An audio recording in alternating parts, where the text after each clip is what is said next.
पंचतंत्र कथा। बिल्ली का न्याय। क्षुद्रम प्राप्तिं प्राप्य न्यायान्वेषण तत्परो उभावपि क्षयं प्राप्तो पुरा शशक पिंजलो।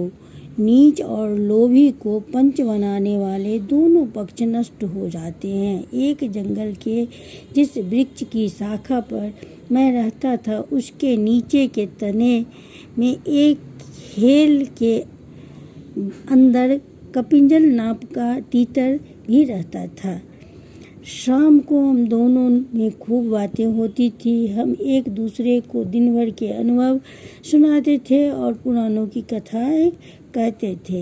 एक दिन वह तीतर अपने साथियों के साथ बहुत दूर के खेत धान की नई नई कपोलों खाने चला गया।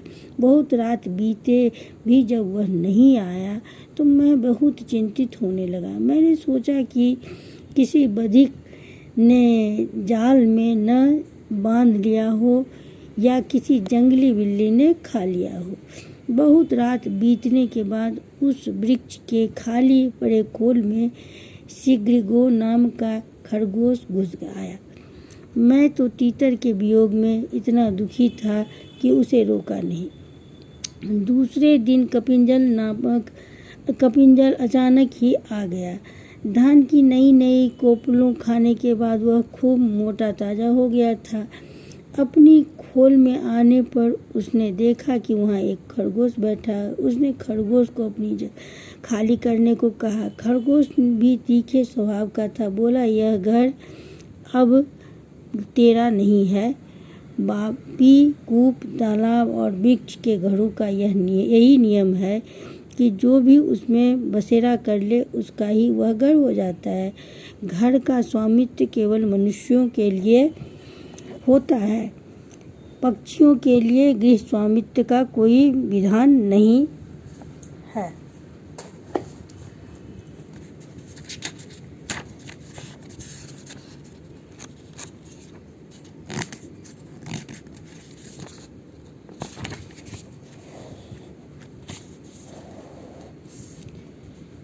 झगड़ा बढ़ता गया। अंत में कपिंजल ने किसी भी तीसरे पंच से इसके निर्णय करने की बात कही। उसकी लड़ाई और समझौते की बातचीत को एक जंगली बिल्ली सुन रही थी।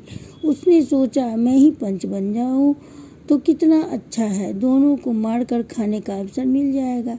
यह सोच हाथ में माला लेकर सूर्य की ओर मुख करके नदी के किनारे कुछ आसन बिछाकर वह आंखें मूंद बैठ गई और धर्म का उपदेश करने लगी। उसके धर्मोपदेश को सुनकर खरगोश ने कहा, यह देखो, कोई तपस्वी बैठा है, इसी को पंच बनाकर पूछ लें। तीतर बिल्ली को देखकर डर गया। दूर से बोला, मुनिवर, तुम हमारे झगड़े का निपटारा कर दो। जिसका पक्ष धर्म विरुद्ध होगा उसे तुम खा लेना। यह सुन बिल्ली ने आंखें खोली और कहा, राम राम, ऐसा न करो। मैंने हिंसा का नारकीय मार्ग छोड़ दिया है।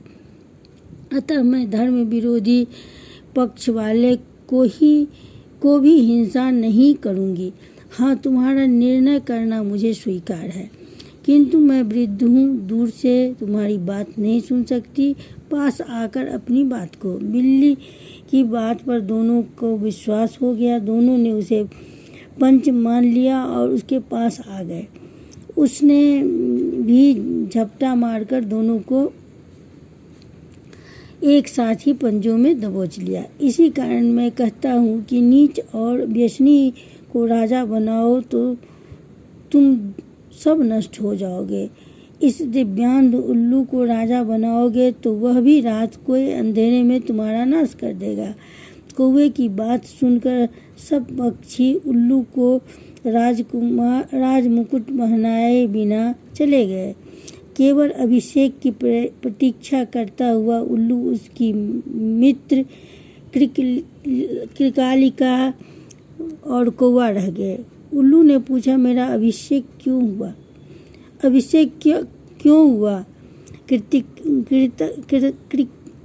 कृकालिका ने कहा, मित्र, एक कौवे ने आकर रंग में भंग कर दिया। शेष सब पक्षी उड़कर चले गए, केवल वह कौवा ही यहाँ बैठा है। तब उल्लू ने कौवे से कहा, दुष्ट कौवे, मैंने तेरा क्या बिगाड़ा था जो तूने मेरे मार्ग में विघ्न डाल दिया।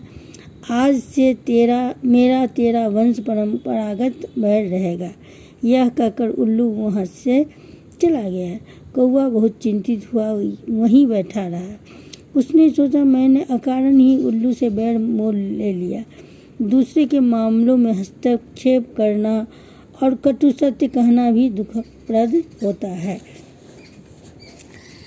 यही सोचता सोचता वह कौवा वहाँ से आ गया।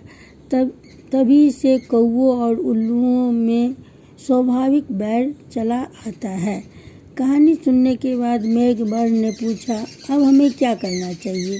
स्थिर जीवी ने धीरज बनाते हुए कहा, हमें छल द्वारा शत्रु पर विजय पानी चाहिए। छल से अत्यंत बुद्धिमान ब्राह्मण को भी मूर्ख बनाकर धूर्तों ने जीत लिया था। मेघवर्ण ने पूछा, कैसे?